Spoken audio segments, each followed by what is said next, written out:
Parte tercera, capítulo 4. No conocemos a Dios. Voy a escribir unas páginas que debieran estarlo con lágrimas o con sangre del corazón. Una familia de tontos, qué lástima. Una familia de enfermos, qué pena. Una familia de impíos, qué desgracia. Una familia de malvados, qué horror. Pero una familia de padres e hijos que no conocen ni quieren conocer a Dios, que no estudian ni quieren estudiar a Dios, he ahí la lástima de las lástimas, la pena de las penas, la desgracia de las desgracias, el horror de los horrores. Los tontos pueden aprender, y los enfermos curar, y los impíos volver a la fe, y los malvados llorar sus extravíos. Pero los que no conocen ni estudian a Dios, ¿qué esperanza pueden tener? Esta es la vida eterna, decía el Salvador poco antes de morir en el Calvario. Que los hombres te conozcan a ti, Padre mío, a quien has enviado, Jesucristo. Luego, no conocer a Dios, no conocer a Jesucristo, es el mal de los males, es muerte, muerte de las almas, muerte de las familias, muerte de las sociedades, y no muerte temporal, sino muerte eterna. ¿Cuánta doctrina encerró el Maestro de la humanidad en esas breves palabras? Y sin embargo, no conocemos a Dios. Al Dios desconocido. San Pablo, el doctor de las gentes, entró con la cruz de Cristo al pecho en la ciudad de Atenas. Atenas era la ciudad representativa de toda la Grecia. Los griegos eran cultísimos. ¿Qué nación de la tierra podía rivalizar con ellos en cultura?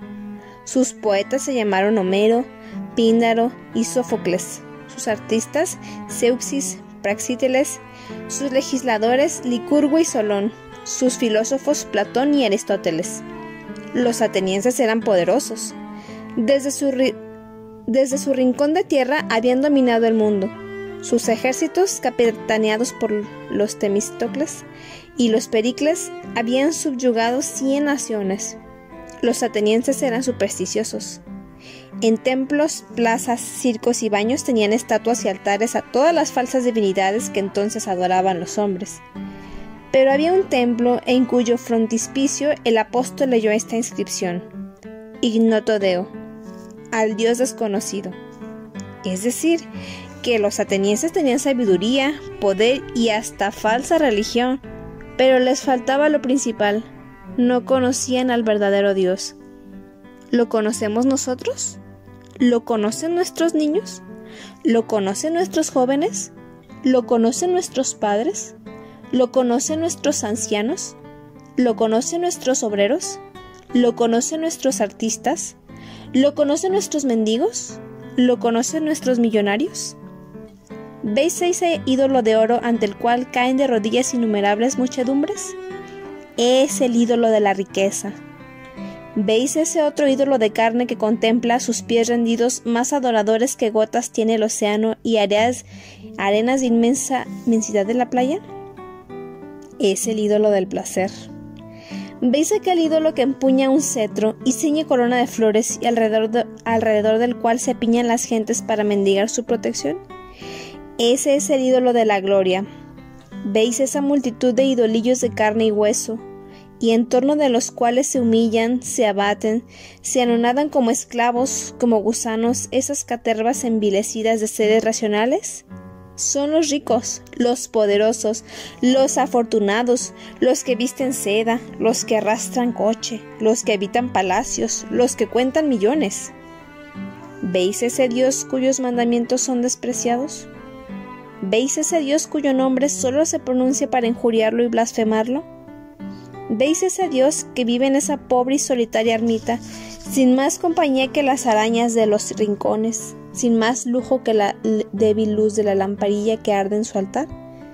Ese es el Dios desconocido.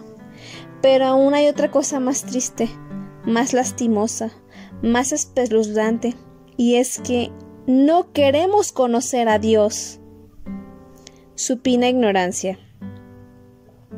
Esa es la sola ciencia que mira a los hombres de hoy con indiferencia y desdén. Para conocer a Dios es menester que los padres hablen de Dios a sus pequeñuelos desde el momento en que estos comienzan a balbucir algunas palabras. Una piadosa ha escrito estos hermosos consejos a las madres, que lo mismo se pueden aplicar a los padres. Hablad de Dios a vuestros hijos en una noche serena ante la inmensidad del mar, en medio de los truenos y relámpagos de la tempestad, sobre la tumba de los muertos, en la soledad del templo, ante la magnificencia de las funciones religiosas, siempre y en todas partes. ¿Lo hacen así muchos padres? Ay, ellos solo saben hablar de toros, de teatros, de negocios, de intereses, y ellas solo están instruidas en lazos, cintas, faldas, pliegues y sombreros. Por eso, ¿cuántos toreros, danzantes, comerciantes, usureros, ladrones? ¡Qué pocos cristianos instruidos! Por eso, ¿cuántas cantoras, bailarinas y modistas? ¡Qué pocas cristianas instruidas! Para conocer a Dios es menester estudiarlo en los libros y en las aulas. ¡En los libros! ¿Quién lee el Evangelio? Interrogad a todos los hombres de nuestro tiempo, mandadles que os refieran un solo rasgo de la vida del Salvador, y os quedaréis espantado. No saben nada. En cambio, ¿queréis conocer los 1000 enredos y pormenores de 1000 comedias y novelas a montones? Interrogadlos, lo saben todo. En las aulas. Allá en nuestros primeros años llevábamos siempre el catecismo a la escuela en el fondo de nuestro cartapacio, revuelto y arrugado con el Juanito, con las emborronadas planas de palotes en medio de un montón de santos de cajas de cerillas. La lección del catecismo era la más importante. Lo sabíamos de memoria, de seguido y salteado. Ya nos podía preguntar el cura que no nos cogía. Hoy, en cambio, muchas leyes, mucha medicina, mucha literatura, mucha filosofía, muchas matemáticas, mucha historia, mucha física, mucha química, catecismo. ¿Para qué vale eso? Por eso, ¿cuántos sabios en la ciencia humana?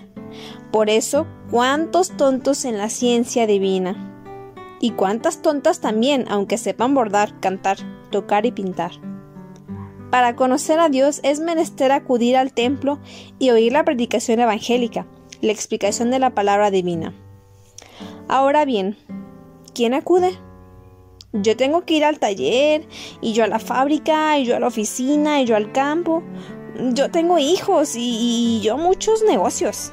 Y yo tengo muchos achaques. Hay que tomar el aire, hay que ir al teatro. Total, que generalmente acuden al sermón un par de docenas de personas piadosas, es decir, las que menos lo necesitan. Por eso, ¡qué ignorancia! Escuchad. Ejemplos. Un día el emperador Napoleón, cuando ya estaba arrinconado, sin cetro, sin corona, sin vasallos en el peñón de Santa Elena, preguntó al general Beltrán, que le acompañaba en su destierro: «Mi general, ¿podría decirme quién es Jesucristo?» «Emperador», respondió el general, «nunca he tenido tiempo de preocuparme de eso». «¿Cómo?», replicó Napoleón. «¿Sois cristiano y no sabéis decirme quién era Jesucristo?» ¿Hubieran podido muchos hombres de nuestros días responder dignamente a aquel noble desterrado? Hace algunos años moría un hombre cuya voz había resonado siempre entre aplausos en los tribunales y cuyo nombre pregonaba la fama con sus 100 bocas por toda su patria. Tampoco él había tenido tiempo de preocuparse de Cristo. Moría, y en aquella hora suprema se apiadó Dios de su extraviada inteligencia. Volvió al Señor y se confesó. Quiso el confesor rezar con él un Padre Nuestro, pero el sabio le respondió con mirada de inmensa tristeza: «Padre mío, no lo sé». Lo sabía todo, todo menos el Padre Nuestro. Oigamos a un misionero. Caminaba yo por una senda de una provincia de España que tiene fama de religiosa y cristiana, y me encontré sentado a la vera de un camino un niño de unos 13 o 14 años. Le di unas medallitas. Le dije que rezara a la Virgen, a San José. Parecía no entenderme. No sabía lo que significaba todo aquello. «¿Quién es Jesucristo?». No sé, Señor. ¿Quién es la Virgen? No sé, Señor. ¿Quién es San José? No sé, Señor. ¿Sabes rezar el Padre Nuestro? ¿Qué? No, Señor. ¿Sabes lo que es el Ave María? No, Señor. ¿Y por qué no te mandan tus padres a la escuela? No sé. Diles que te manden. ¿No quieres tú a tus padres? No, Señor. ¿Por qué?